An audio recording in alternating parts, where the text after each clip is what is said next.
ജീവനുണ്ടോ? ഉണ്ട്. എന്നെ പിന്നെ ഇവിടെ വന്നിരിക്കുവോ? ജീവനുണ്ടോ ഈ ക്ലാസ്സില്? ഇല്ല, അവൻ ടൂറ് പോയി.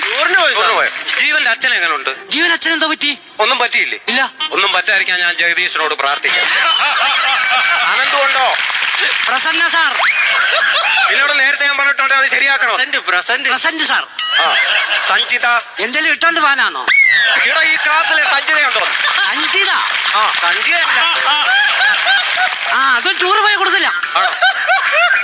വരുണുണ്ടോ? വരുന്നില്ല, സാറ് പോയിക്കോ. ഞാനും ഒരു 4-4.5 ആയിട്ടേ ഉള്ളൂ.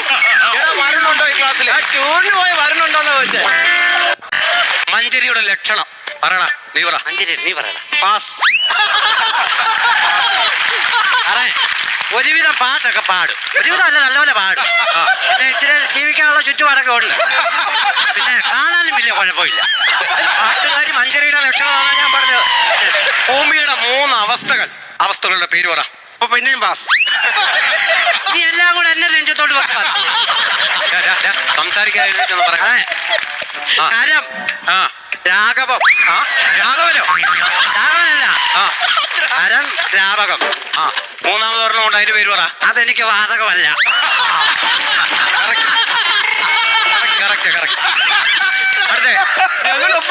ഞാൻ ഒപ്പിച്ചല്ല, സാർ ഒപ്പിച്ചെടുത്ത. ഹിന്ദിയിൽ പേര് എങ്ങനെ ചോദിക്കും? ക്യാ എന്ന് പറഞ്ഞാൽ എന്ത്. അപ്പം പേരെന്ത് എന്തെന്ന് എങ്ങനെ ചോദിക്കും? പേര് അല്ല, പാവയ്ക്ക. എടാ നാം ക്യാ ഹേ അങ്ങനെ ചോദിക്കണം. നാം ക്യാ ഹേ. ഇരിക്കവിടെ. നീ ക്യാ ഹേ ഹിന്ദി പോയം പഠിച്ചോണ്ട് വന്നിട്ടുണ്ടോ? പോയോ? പാസ്. ഇത് ഞാൻ നിന്റെ പേര് കേസ് കൊടുക്കും. ഹിന്ദി പോയം ഹിന്ദി പോയം എടുത്തിട്ട് ചൊല്ലാൻ. അതിന്റെ ആദ്യം ഒന്ന് പറ സാറേ. അതിന്റെ ആദ്യത്തെ ലൈൻ ഒന്ന് പറയാമോ?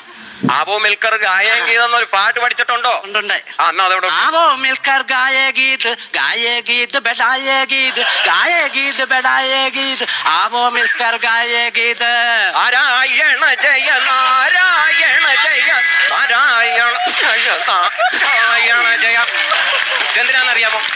നല്ലൊരു ഹിന്ദി പോയം കൊണ്ടൊന്ന് ഓട്ടം തുള്ളലാക്കിന് പോയി. ഇന്നത്തെ വിഷയം ഞാൻ അതങ്ങോട്ട് ചോദിക്കാൻ തുടങ്ങുമായിരുന്നു. എന്തുവായിരുന്നു പറഞ്ഞ ടീച്ചറും സാറും കൂടെ എന്തോ വിഷയമായിരുന്നു? എവിടെ കേട്ടെന്നറിയാമോ? അങ്ങനെ വന്നടാ മോനെ. പോയിട്ട് ആ സ്റ്റാഫ് റൂമിന്റെ അവിടെ ആ വലത് സൈഡിൽ ഒരു തടിയലമാരി ഇരിപ്പുണ്ട്. കൊടുക്കാനാണോ? അതിന് മണ്ടക്കൊരു ചൂട് ഇരിപ്പുണ്ട്. പോയിട്ടുണ്ട്. ഏതെങ്കിലും ടീച്ചർ വന്ന് ഗ്രാമർ എടുത്തായിരുന്നോ? ഞങ്ങള് കണ്ടില്ല. എവിടെ നിർത്തോണ്ട് പോയി? ഗ്രാമർ, മലയാളത്തിന്റെ ഗ്രാമർ എടുത്തോ? ഇല്ല ഇല്ല ഇല്ല. എന്നാ ഇന്ന് നമുക്ക് ഗ്രാമർ പഠിക്കാം. കർത്താവ്, കർമ്മം, ക്രിയ. ക്രിയ. രാമുവിനെ പശു തൊഴിച്ചു. എന്താ പണിയാ കാണിച്ചത്? ഇതിനകത്ത് പറയുന്ന കേക്ക്. രാമുവിനെ പശു തൊഴിച്ചു. ഇതിനകത്ത് കർമ്മം എവിടെ? രാമുവിന്റെ വീട്ടുവളപ്പിൽ തന്നെ നടക്കും. പശു അല്ലയോ തൊഴിച്ചേ? പിതാവ് ആര് പറ? അനന്ത് പറ.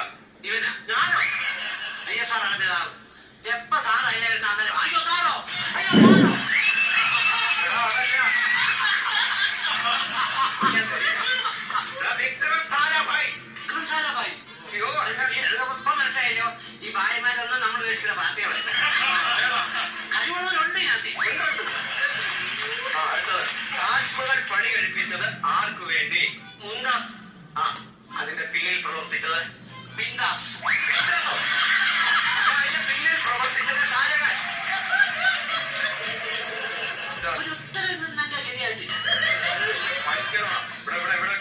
ഐസക് ന്യൂട്ടന്റെ തലയിൽ ആപ്പിൾ വീണതിൽ നിന്നും നമ്മൾക്ക് എന്ത് മനസ്സിലാക്കാം?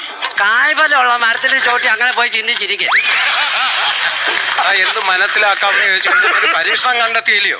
പരീക്ഷണമല്ല. ഓക്കെ. ഐസക് ന്യൂട്ടന്റെ തലയിൽ ആപ്പിൾ വീണ വർഷം? സാറ് എന്ത് ഈ പറഞ്ഞ ഒരു ആപ്പിൾ വീണ് തല വീണെടുത്ത് കിടക്കുമ്പോ ഉടനെ കലണ്ടർ എടുക്കാനാണോ പോകുന്നത്? ആശുപത്രി കൊണ്ടുള്ള ഏർപ്പാട് ചെയ്യണം. ഇപ്പൊ തന്നെ ഈ മരത്തിന്റെ ഒരു കമ്പ് സാറിന് തല്ലല്ലോ കൊടിഞ്ഞു വീണു. ഞാൻ ഈ ഡേറ്റ് നോക്കാൻ പോവാ, സാറിനെ കൊണ്ട് പോകും. ആശുപത്രി കൊണ്ടുപോകും. നടന്നതാ. അപ്പൊ പിന്നെ എന്നാന്ന് എങ്ങനെ അറിയുന്നേ? ആപ്പിൾ എന്തായാലും വീഴും. ഞാൻ ബയോളജി നിങ്ങളെ പഠിപ്പിച്ചിട്ട് കാര്യമൊന്നുമില്ല. ഫിസിക്സിന്റെ പുസ്തകം. ഫിസിക്സിന്റെ ഫിസിക്സ് അഥവാ ഭൗതിക ശാസ്ത്രം. ദ്രവ്യത്തെയും ഊർജത്തെയും പറ്റിയുള്ള പഠനമാണ് ഭൗതിക ശാസ്ത്രം അഥവാ ഫിസിക്സ്. എന്തു പറയും? എന്തോ പറയുന്ന സാർ, ഇങ്ങനെ പോകുന്നു.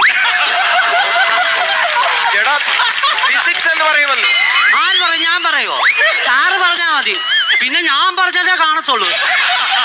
എനിക്ക് ഇന്നാൾ ഇതുപോലെ ഒന്ന് പറ്റിയതാ. എന്തോ പ്രശ്നമായിരുന്നു അറിയാം. ഞാൻ ഏതാണ്ട് പറഞ്ഞത്. അനന്തുഴി ഞങ്ങൾ അച്ഛൻ പോലും ഓടിയില്ല. ഞാൻ പറയത്തില്ല. അടി മേടിച്ചു പിന്നെ